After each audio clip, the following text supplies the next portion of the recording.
Thomas Sankara wuxuu dhashay 21 September 1949.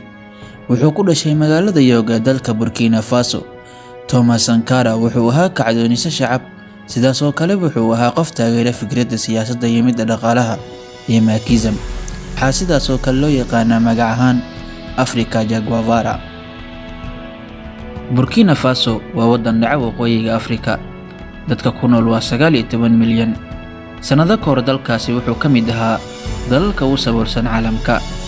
Gumeystaha Faransiiska ayaa dalkaasi u bixiyay Upper Volta, wuxuuna dalkaasi xorriyadiisa qaatay 1960. kadibna waxaa xilalka dalkaasi iskaga dambeeyay Afgambi ay soo abaabuleen ciidanka xoogga dalka. Upper Volta uu hogaamiye u yahay Blaise Compaoré ayaa dhacay 1983. saraakiisha Afgambiga kula wareegay dalkaasi waxay madaxweyne ka dhigteen Captain Thomas Sankara oo ay da'diisu ahayd 33 jir. Afgambigaasi waxaa aad u taageerayay dalka Liibiya. sanadii 1984 wuxuu Thomas Sankara u bedelay magacii hore ee dalkaasi.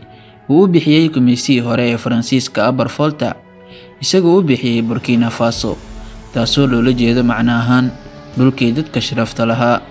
wuxuu kaloo Sankara naqshadeeyay calanka Burkina Faso. wuxuu kaloo qoray heesta astaanta qaranka dalkaasi Burkina Faso. Thomas Sankara oo 33 jir ahaa wuxuu hoggaanka u qabtay waddan ay ku nool yihiin 60 qowmiyadood oo kala duwan. qowmiyad walbana dhaqan gaar ah ay leedahay. markii uu kursiga ku fadhiistay wuxuu awoodda iskugu geeyay sidii uu xakameyn lahaa uguna takhalusi lahaa awoodda kaaba qabiilada ee reer Burkina Faso, taasoo markii dambe uu ku guuleystay markii uu guud ahaan la wareegay awoodda dalka.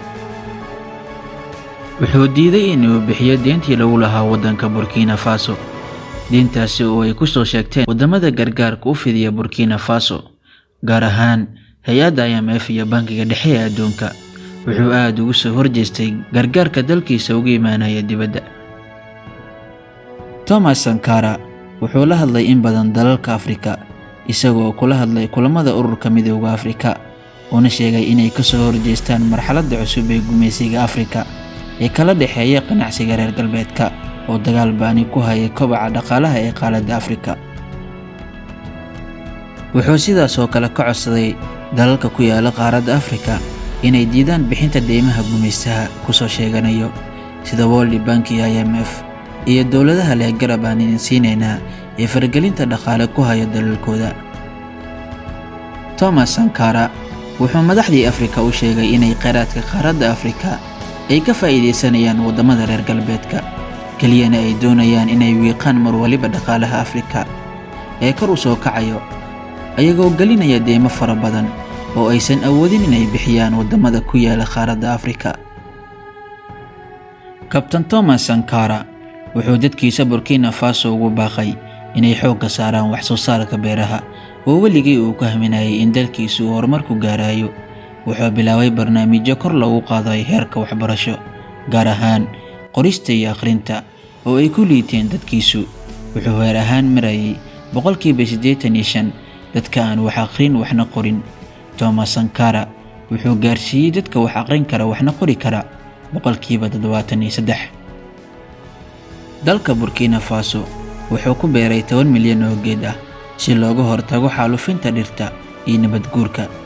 wuxuu hoos u dhigay mushaarka shaqaalaha rayidka oo dhan oo isagu la fahantiisa ku jiro si waddanka dhaqaalihiisa loogu kabo karna loogu qaado adeega bulshada reer Burkina Faso. Sankara mushaarkiisa ayuu hoos u dhigay, isagu $450 bishii mushaar ahaan u qaadan jiray, inta ka soo hartayna ku noqonaysay bankiga dalkiisa si dhaqaalaha dalkiisa oo u kobco. wuxuu diiday in sawiradiisa lagu dhijiyo koobaha dadweynaha.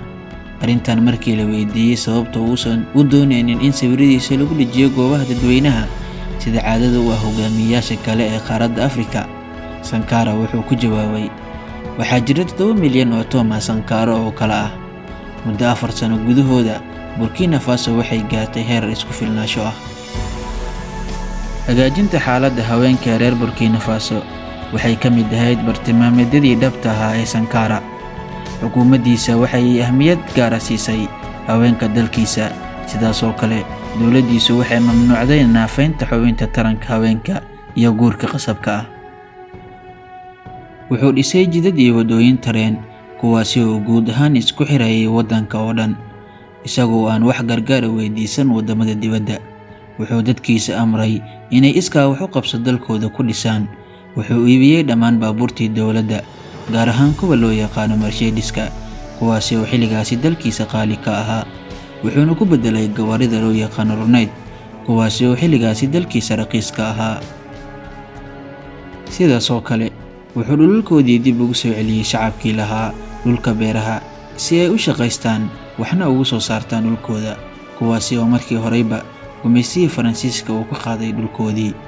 wax soo saarka beeralayda ayaa kor u kacay 75% intii u dhaxaysay 1983 ilaa 1986. wuxuu aad ugu guuleystay la dagaalanka cudurrada dilaaga ah. sidaas oo kale wuxuu dhisay wadooyin tareenada ee maraan, isagoo sidaas oo kale sare u qaaday xuquuqda haweenka. sidaas oo kale dhulkii saxaraha ahaa wax weyn ayuu ka bedelay. wuxuu la diriray musuqa iyo gaajada. wuxuu dhisay iskuulo iyo isbitaallo. wuxuu sare u qaaday wax soo saarka beeraha. Kabtan Thomas Sankara wuxuu laf dhoon gashay ku noqday wadamadii reer galbeedka ahaa, gaar ahaan Faransiiska iyo xulafadiisa, isagoo hor istaagay kheyraadkii ay ka dhici jireen dalkiisa Burkina Faso. waxayna go'aan ku gaareen inay iska kharijiyaan libaaxa ka hor istaagsan kheyraadka dalkiisa. 15 bishii Oktoobar 1987, Sankara isagoo 37 jir ah waxaa dilay koox hubeysan, waxaana la dilay 12 ka mid ah saraakiishii ay ka wada tirsanaayeen kuwii afkambi ku qabsaday dalkaasi Burkina Faso. dilkiisa waxaa soo abaabulay Blaise Compaoré, saaxiibkii hore ee Thomas Sankara. Blaise Compaoré oo kabaqaad u sujuuday reer galbeedka hoos ka ahaa ayaa qorsheeyay dilkii geesiga dalkiisa Kabtan Thomas Sankara. wuxuu Compaoré qaarijintii Sankara ku macneeyay isagoo xiriirkii u jaray wadamada reer galbeedka, isla markaana aan xiriir la lahayn adduunka intiisa kale. Compaoré markii uu xilka qabtay wuxuu noqday nin u shaqeeya reer galbeedka. tusaale ahaan, Burkina Faso waa waddanka afraad ee dahabka soo saara, laakiin wax soo saarka oo dhan dalkaasi waxaa qaadanayay reer galbeedka. wuxuu dalkaasi xukumayay muddo 27 sano ah. Kabtan Thomas Sankara markii uu geeriyooday wuxuu hanti ahaan ugu tegay dunida 1 baabuur, 4 baaskiil, 3 kataar, 1 qaboojiye oo air condition ah iyo 1 barafeey oo finjiir ah. midkaasi oo aanan shaqaynaynin, balse Compaoré wuxuu xilkii madaxweynenimo ee dalkaasi la wareegay 1987 kadib dilkii Thomas Sankara. wuxuu ku guuleystay doorashooyinkii ka dhacay dalkaasi Burkina Faso sanadihii 1990, 1998, 2005 ilaa 2010. doorashooyinkaasi oo ahaa kuwa aan cadaalad ahayn. wuxuu xilka iska casilay 2014 isagoo u baxsaday dalka Ivory Coast. waxaana maanta halkan inooga eg barnaamijkan daawadayaal kulanti dambe oo xiiso leh.